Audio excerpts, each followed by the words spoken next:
श्रावण महिन्यामध्ये महिलांनो, दादांनो, कोणी किती पण मागू द्या, पण या 5 ते 6 वस्तू आहेत त्या कधीही कोणाला या श्रावण महिन्यामध्ये अजिबात देऊ नका. नाहीतर आपणच आपल्या घरामध्ये गरिबी, दारिद्र्य, दुःख, अडीअडचणी हे ओढवून घेऊ शकतो. म्हणजे या वस्तू दिल्यामुळे आपल्या घरातलं सुख, आनंद जे आहे ते दुसरीकडे जातं. आपल्याला आपल्या कष्टाचं फळ मिळत नाही. तर त्यामुळे काही पवित्र दिवशी काही गोष्टी कोणाला देणं टाळलं पाहिजे. यासोबतच श्रावणामध्ये काही गोष्टी ज्या आहेत त्या खाल्ल्या नाही पाहिजे. मांसाहार वगैरे तर आलंच, पण त्याशिवाय सुद्धा शाकाहारी अशा काही वस्तू आहेत त्या खाल्ल्यामुळे त्याचा काही गोष्टींवर वाईट परिणाम होतो. बघा, पैसे कमवण्यासाठी प्रत्येक जण आपण कष्ट करत असतो आणि पैसा कधी पण असं चालून येत नाही. आपल्याला जर पैसा पाहिजे असेल तर कष्ट करावेच लागतात आणि खूप लोक त्यांच्या कष्टामधून वर आलेले असतात आणि मग त्यांना आनंदाचे दिवस आलेले असतात. पण बघा, बरेचसे असे लोक असतात की त्यांना त्यांचं चांगलं बघवत नाही. त्यांना फक्त समोरच्याचं ऐश्वर्य दिसतं, याच्याकडे हे आहे, ते आहे, एवढं घर आहे, कार आहे, हे त्यांना दिसतं. पण त्यांनी किती कष्ट घेतलेले आहे तर हे त्यांना दिसत नाही. मान्य आहे की नशिबाची साथ पण लागते, पण नशिबाची साथ तेव्हाच मिळते जेव्हा आपण काही सेवा करतो, अमुक एक शुभ दिवशी आपण काही गोष्टी नियमाने करतो, तर तेव्हाच आपल्या कष्टासोबत नशिबाची साथ मिळत असते. तर बघा, श्रावण महिना हा महिना सुद्धा अतिशय पवित्र आहे. त्यामुळे या महिन्यामध्ये आपल्या हातून काही चुका होऊ द्यायच्या नाहीये. काही करताना आपल्याला विचारपूर्वक करायचं आहे. अतिशय हा पवित्र महिना असल्यामुळे महादेवांचा प्रभाव जो आहे सर्वत्र जास्त प्रमाणात असतो आणि यात जर काही चुका झाल्या तर मग त्याचे वाईट परिणाम आपल्याला भोगावेच लागतात. बरेचसे लोक सूर्यास्तानंतर 6-6:30 नंतर काही वस्तू आपल्याकडे मागतात आणि आपण सुद्धा मदत म्हणून देऊ शकतो. कारण एकीकडे आपणच म्हणतो की मदत सुद्धा केली पाहिजे, मदतीला हात पुढे केलाच पाहिजे. पण बघा, काही गोष्टी ना त्या टाळता येण्यासारख्या असतात आणि त्यावेळेस नाही दिल्या तरी पण चालतात. आपण त्यामागचं जर कारण समजून घेतलं ना तर नक्की तुम्हाला त्याचं कारण पण पटेल आणि त्या तुम्ही अंमलात आणाल. त्यामुळे चुकून पण काही गोष्टी मी तुम्हाला सांगते त्या संध्याकाळी तर अजिबात कोणाला द्यायच्या नाही. तर या श्रावण महिन्यामध्ये सगळ्यात महत्त्वाचं म्हणजे बघा, पहिली वस्तू म्हणजे भगवान शिवांचे, भोलेनाथांची पूजा सामग्रीचं सामान. कोणत्याही पूजा सामग्रीचं सामान असेल म्हणजे बघा, आता सोमवार आहे, ठीक आहे, तर कोणाला तरी काहीतरी पूजेचं सामान लागतंय. कोणाला बैलपान अगं मी बैलपानाच आणायची विसरून गेले, देते का गं मला, अगं मी हेच आणायचं विसरली. पहिली गोष्ट म्हणजे आपण जे पूजेचं सामान वापरतो ना कधी पण म्हणजे मंदिरामध्ये किंवा घरी, ते आपल्या स्वतःच्या पैशाचं असावं, कधी पण ते दुसऱ्याचं नसावं. 2 रुपयाची का गोष्ट असते.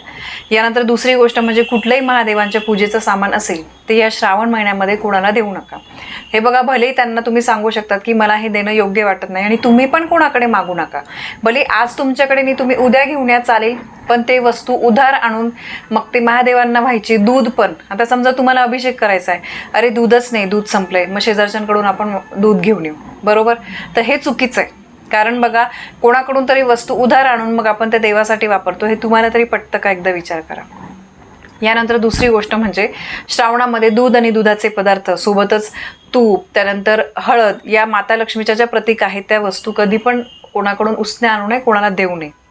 बघा, माता लक्ष्मीला आकर्षित करणाऱ्या काही वस्तू असतात, जसं की लवंग, त्यानंतर वेलची, आपण इलायची सुद्धा म्हणतो, त्यानंतर हळकुंड, हळद, या गोष्टी ज्या आहेत, तूप सुद्धा, दुधाचे पदार्थ, तर या ज्या गोष्टी आहेत ना या माता लक्ष्मीला आकर्षित करतात.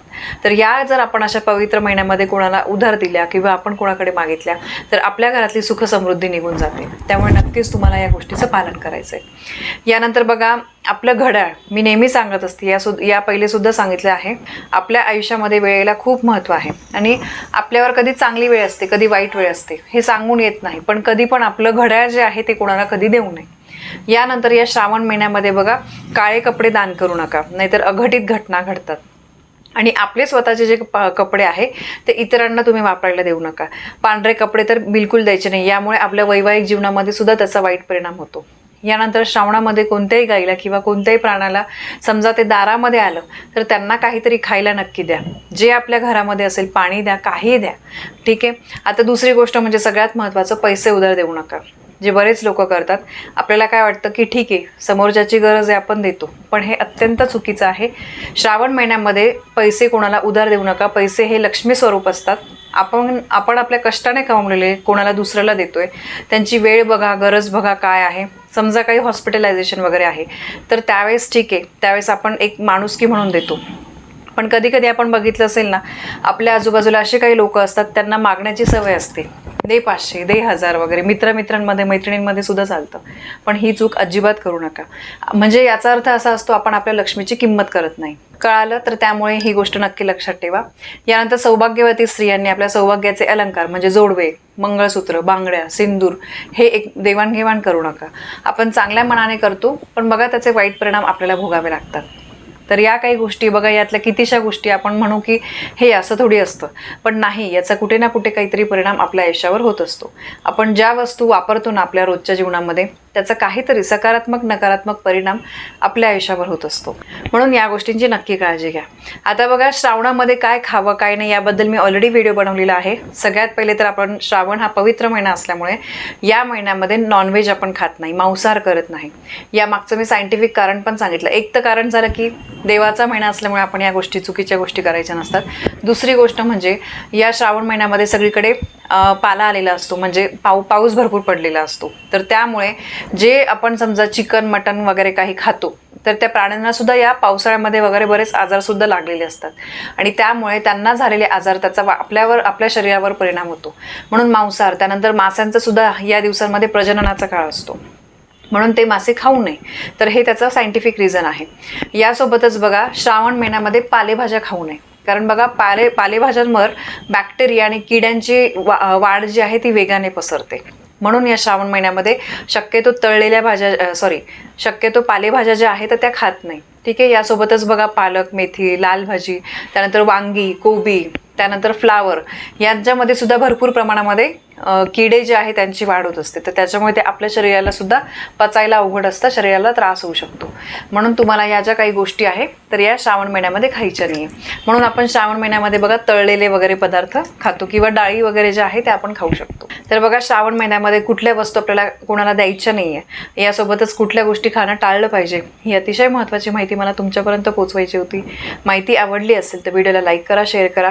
आपल्या चॅनलवर नवीन असाल तर सबस्क्राईब नक्की करा. धन्यवाद. श्री स्वामी समर्थ.